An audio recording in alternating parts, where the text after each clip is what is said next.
I call Kennedy Graham. Thank you, Mr. Speaker. With respect to the previous speaker, and I do have respect, he is incorrect. This party will not be supporting the proposed bill. On the 30th of March, Minister Tim Grosser signed the closer economic partnership between New Zealand and Hong Kong. He said at the time this was a significant achievement. It further strengthened the economic links between New Zealand and Asia Pacific. It complemented the existing FTA with China. He said, given Hong Kong's role as a regional trading and investment hub, this would support business engagement with Asia and the Pacific.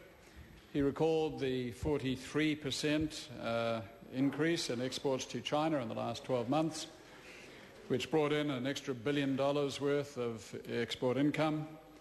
And this would add, he said, to a growing collection of high-quality, comprehensive FTAs in the region.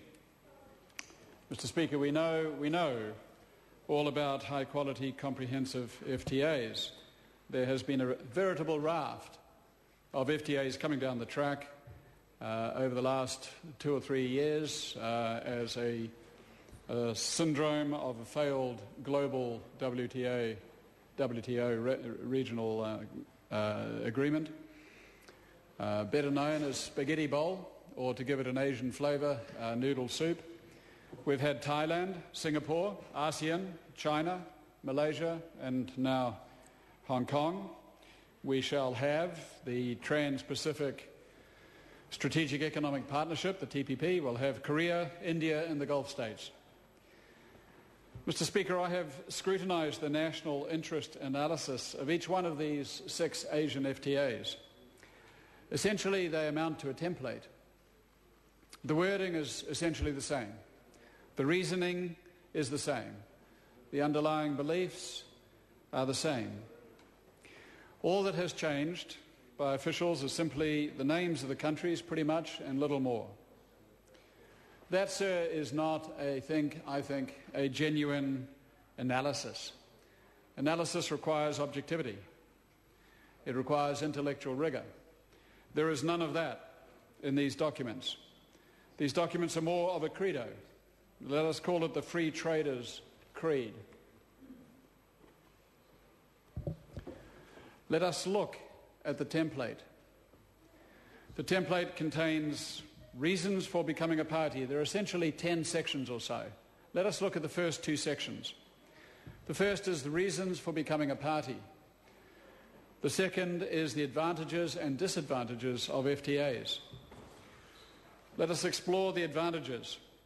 Almost without exception, there are generally about 10 bullet points lined up. Usually 9 or 10 out of the 10 pertain to export interest. Let us look at the disadvantages. The disadvantage will even take the form of a lament that the other side was too timid with our exports. Let me quote the ASEAN trade. A more ambitious outcome of the elimination of tariffs was preferred, but simply was not possible. Occasionally, just occasionally, there is an opaque reference to imports and the effect of imports on New Zealand. The phraseology used is negative adjustment effects, which basically is a euphemism for company collapse and job loss. Let me quote a few. With ASEAN, the removal of tariffs on products imported into New Zealand can result in negative adjustment effects for import competing sectors.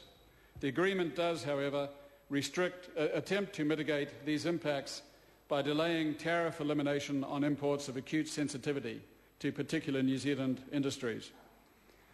China, the removal of New Zealand tariffs on imported Chinese products can create adjustment effects for import competing sectors. The FTA attempts to mitigate these effects with various protections.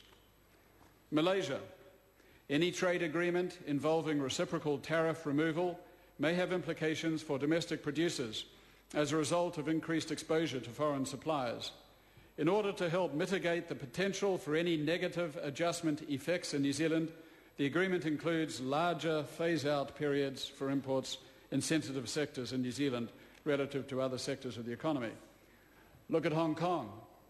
Any trade agreement involving reciprocal tariff removal while providing better access for exporters can create adjustment costs for domestic producers. So these are euphemisms used in the national interest analysis for company failure and job losses.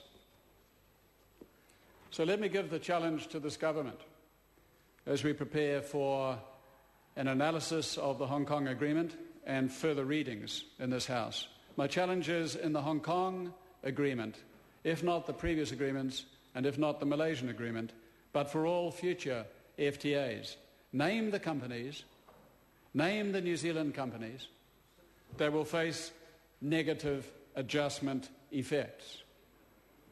Estimate the loss of income they will suffer. Estimate the loss of jobs that this will incur for New Zealanders. Be a little more intellectually honest in your national interest analysis. Show a little more moral integrity. Show a little more political courage. I call Rahui Carter.